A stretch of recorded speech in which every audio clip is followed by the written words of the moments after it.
Di sebuah sudut kota, pagi dimulai dengan deru mesin molen semen. Suara besi beradu, pasir disekop, dan teriakan mandor memecah udara yang masih dingin.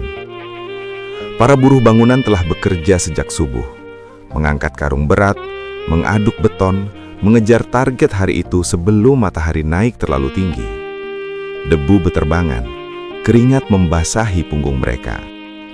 Di antara keramaian itu, berdiri seseorang dengan kemeja rapi dan tas punggung di bahunya. Namanya Pak Arman. Ia tidak membawa sekop, tidak mengenakan helm proyek. Tangannya menggenggam ponsel, matanya menatap papan pengumuman upah harian yang tergantung di pagar seng. Banyak yang mengira ia salah jalan. Seorang guru berdiri di tengah proyek bangunan, seperti potongan gambar yang tak seharusnya berada di sana. Padahal, ia sedang menghitung sesuatu. Menghitung biaya listrik bulan ini, uang makan anaknya, sewa rumah yang segera jatuh tempo, dan diam-diam membandingkannya dengan angka di papan itu. Gajinya sebagai guru lebih rendah dari upah harian seorang buruh bangunan di proyek ini. Ia menghela napas pelan. Sebentar lagi bel sekolah akan berbunyi. Sebentar lagi ia harus berdiri di depan kelas, menjelaskan rumus, menanamkan mimpi pada puluhan anak. Pak Arman merapikan kerah kemejanya, lalu melangkah pergi. Di belakangnya, mesin molen terus berputar. Di depannya, ruang kelas sudah menunggu. Dua dunia, satu orang, dan sebuah pilihan yang setiap pagi harus kembali ia jalani. Setiap pagi Pak Arman berdiri di ruang kelas. Papan tulis penuh angka, kapur di tangannya bergerak cepat. 36 anak duduk berderet, sebagian menahan kantuk, sebagian lain sibuk membolak-balik buku tulis yang sudutnya telah lusuh. Ia membetulkan lembaran yang kusut, mengulang penjelasan tentang pecahan, menghampiri seorang siswa yang perutnya kosong sejak subuh. Suaranya tenang. Baginya, pelajaran bukan sekedar angka. Di sela rumus dan garis lurus, ia menyelipkan cerita tentang insinyur yang merancang jembatan, tentang arsitek yang menggambar kota, tentang dokter yang menolong banyak orang. Ia mengajarkan mimpi, tentang masa depan, tentang profesi yang kelak mereka pilih, tentang dunia yang luas menanti. Di wajah anak-anak itu, mata berbinar. Ada yang mulai berani mengangkat tangan. Ada yang tersenyum saat akhirnya mengerti. Namun di sudut kelas, setelah bel berbunyi, Pak Arman menghapus papan tulis perlahan. Tak ada yang melihat ia menghitung sisa kapur di laci meja. Tak ada yang tahu ia menunda beli sepatu baru. Tak ada yang bertanya apakah ongkos pulang hari ini cukup. Tapi ia tetap berdiri di sana, dengan kemeja yang sama rapi setiap pagi, dengan suara yang sama sabar. Karena bagi Pak Arman, anak-anak itu bukan hanya murid. Mereka adalah alasan. Dan di balik senyum seorang guru, sering tersembunyi cerita yang jarang terdengar. Saat guru lain pulang untuk beristirahat, Pak Arman baru memulai dunia keduanya. Bel sekolah telah lama berhenti berbunyi. Koridor sepi, papan tulis ditinggalkan dengan sisa angka yang belum sempat dihapus seluruhnya. Pak Arman menutup tasnya perlahan. Ia melepas papan nama dari saku kemeja, menyimpannya rapi. Di luar gerbang sekolah, ia mengeluarkan helm dari ranselnya. Tidak ada ruang untuk mengeluh, tidak ada waktu untuk gengsi. Yang ada, tanggung jawab. Ia menatap layar ponsel. Aplikasi berbunyi pendek. Satu pesanan pertama hari itu muncul. Mesin motor menyala. Di spion kecil, pantulan wajahnya terlihat lelah, namun tetap fokus. Seragam diganti jaket tebal. Sepatu pantofel diganti sepatu olahraga yang lebih nyaman.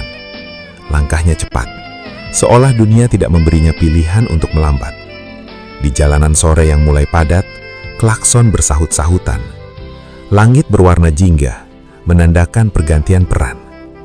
Tadi pagi ia mengajar rumus, sekarang ia menghitung jarak tempuh. Tadi pagi ia menenangkan murid, sekarang ia menenangkan diri sendiri. Tidak ada spanduk penghargaan, Tidak ada kamera, hanya seorang pria di atas motor berpacu dengan waktu. Karena di rumah ada anak yang menunggu makan malam, ada tagihan yang harus dibayar, ada mimpi yang tak boleh berhenti di tengah jalan. Pak Arman menarik napas dalam, lalu melaju. Dua dunia kembali bertemu di persimpangan jalan. Sore hingga malam, papan tulis berganti stang motor.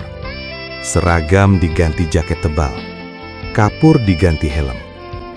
Lampu kota mulai menyala satu persatu. Asap knalpot bercampur debu jalanan. Pak Arman melaju di antara barisan kendaraan, mengikuti garis-garis putih di aspal yang basah oleh hujan tipis. Hari ini, ia mengantar pegawai kantor yang pulang terlambat. Besok, mahasiswa dengan ransel berat di punggung. Kadang seorang ibu yang memeluk kantong belanjaan. Kadang anak kecil yang tertidur di jok belakang. Kepalanya bersandar di punggung jaket. Ia jarang bertanya. Cukup memastikan penumpangnya tiba dengan selamat. Di setiap lampu merah, ia melihat jam di ponselnya. Menghitung menit, menghitung jarak, menghitung sisa tenaga.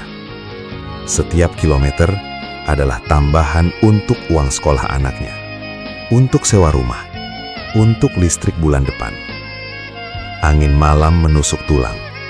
Tangannya mengeras di balik sarung tangan tipis. Sesekali ia berhenti di pinggir jalan, meneguk air mineral yang sudah hangat. Di kaca spion, wajahnya tampak lelah. Tapi matanya tetap waspada. Kota terus bergerak. Orang-orang pulang ke rumah mereka. Sementara Pak Arman masih berkeliling, mengejar satu pesanan berikutnya. Karena di balik setiap perjalanan singkat, ada angka-angka yang harus terpenuhi. Dan seorang ayah yang tak boleh menyerah di tengah malam. Pak Arman duduk di bangku kayu di pinggir jalan. Helm diletakkan di sampingnya. Motor masih panas. Lampu toko di seberang berkedip pelan. Ia menatap aspal beberapa detik, lalu menghela nafas panjang. Kalau cuma mengandalkan gaji mengajar, jujur, gak cukup. Tapi saya gak mau berhenti jadi guru. Saya percaya, anak-anak itu butuh kami. Kata-katanya pelan, seperti takut mengganggu malam. Tangannya mengusap keringat di dahi. Capek, iya. Kadang iri lihat teman kerja bangunan dapat upah harian lebih besar. Ia tersenyum kecil. Bukan senyum bangga, lebih seperti menerima. Lampu kendaraan lewat menyapu wajahnya. Tapi waktu murid bilang, "Pak, saya jadi ngerti sekarang." Itu rasanya gak bisa dibayar. Ia terdiam. Suara klakson jauh terdengar samar. Angin malam menggoyang daun di trotoar. Di balik jaket ojek yang kusam, ada seorang pendidik yang menolak menyerah. Bukan karena ia tak punya pilihan lain, melainkan karena ia memilih bertahan. Pak Arman meneguk air mineral terakhirnya, menyimpan botol kosong ke dalam tas. Sebentar lagi, ponselnya akan berbunyi lagi. Satu perjalanan berikutnya menunggu. Ia mengenakan helm, dan sebelum menyalakan mesin, ia menatap jalan di depannya. Seolah berkata pada dirinya sendiri, ini belum selesai. Di malam hari, kota tidak lagi riuh. Lampu-lampu jalan memantul di aspal yang mulai sepi. Toko-toko menutup pintu. Deru kendaraan berganti suara angin dan langkah kaki yang jarang lewat. Namun perjuangan Pak Arman belum selesai. Motor melaju pelan di ruas jalan kosong. Lampu depannya membelah gelap. Di bawah helm, matanya lelah. Ia berkedip lebih sering, menahan kantuk yang menyelinap, menarik nafas dalam setiap berhenti di lampu merah. Di balik jaket, ada tulang yang pegal. Bahu terasa berat setelah seharian berdiri dan berkendara. Tangannya menggenggam stang lebih erat dari biasanya. Sesekali ia berhenti di pinggir jalan, meregangkan kaki, menggerakkan leher yang kaku. Ponselnya menyala lagi. Satu pesanan terakhir malam ini. Ia ragu sepersekian detik, lalu menekan terima. Karena waktu belum memberinya ruang untuk menyerah. Di saat banyak orang terlelap, seorang guru masih mengejar esok hari. Ia tahu matahari akan kembali terbit terlalu cepat. Dan ketika pagi datang, jaket akan kembali menjadi kemeja. Helm akan tergantung di tas. Dan di ruang kelas yang sama, ia akan berdiri lagi, menghapus papan tulis, menuliskan angka-angka baru, menyambut murid-murid yang datang dengan mata mengantuk. Karena meski malam menggerogoti tenaga, pagi selalu memanggilnya pulang ke dunia pertama. Dunia tempat ia mengajar. Dunia tempat ia menanam masa depan. Dua dunia ia jalani, bukan demi popularitas, bukan demi pujian. Pak Arman memarkir motornya di depan rumah kecil bercat kusam. Lampu teras menyala redup. Jam di dinding menunjukkan hampir tengah malam. Ia membuka pintu perlahan agar tidak membangunkan siapapun. Sepatu dilepas di luar. Jaket digantung di paku yang sudah berkarat. Di ruang sempit itu, seorang anak tertidur di sofa dengan buku pelajaran terbuka di dadanya. Pak Arman mendekat. Ia merapikan selimutnya, mengelus rambut kecil itu pelan, melainkan demi keluarga. Di dapur ia meneguk air dari gelas plastik, duduk sebentar, membiarkan lelah turun dari bahunya. Lalu ia memandang foto di dinding, potret wisuda lama, seragam guru yang masih terlihat baru, dan demi generasi yang ia ajar. Di negeri ini, banyak pendidik yang berjalan di jalur sunyi, tak tampil di panggung, tak viral di layar. Namun setiap hari, mereka mengantarkan masa depan dengan tenaga yang tersisa. Pak Arman mematikan lampu ruang tamu. Sebelum masuk kamar, ia menatap seragam mengajarnya yang tergantung rapi. Esok pagi, benda itu akan kembali ia kenakan. Untuk papan tulis, untuk murid-muridnya, untuk harapan yang tak pernah ia lepaskan. Dua dunia, satu tekad, dan sebuah pengabdian yang jarang terlihat, namun terus berjalan dalam diam. Di negeri ini, masih banyak guru yang hidup di antara dua dunia. Di jalan-jalan sempit kota maupun desa, di ruang kelas sederhana hingga sekolah pinggiran, mereka datang lebih awal dari matahari dan pulang setelah malam menutup hari. Pagi, menanam ilmu, dengan kapur yang makin pendek, dengan buku yang diwariskan dari angkatan ke angkatan, dengan suara sabar, menghadapi murid-murid yang masih mencari arah. Sore, menanam harapan.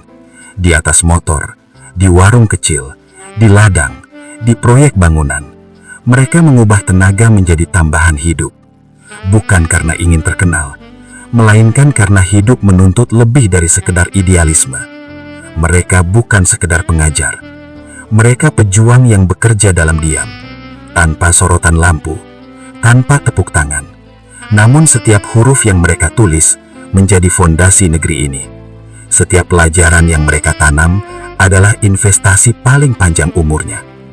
Kamera menyorot papan tulis kosong. Bangku-bangku rapi menunggu pagi. Di luar, jalanan sunyi.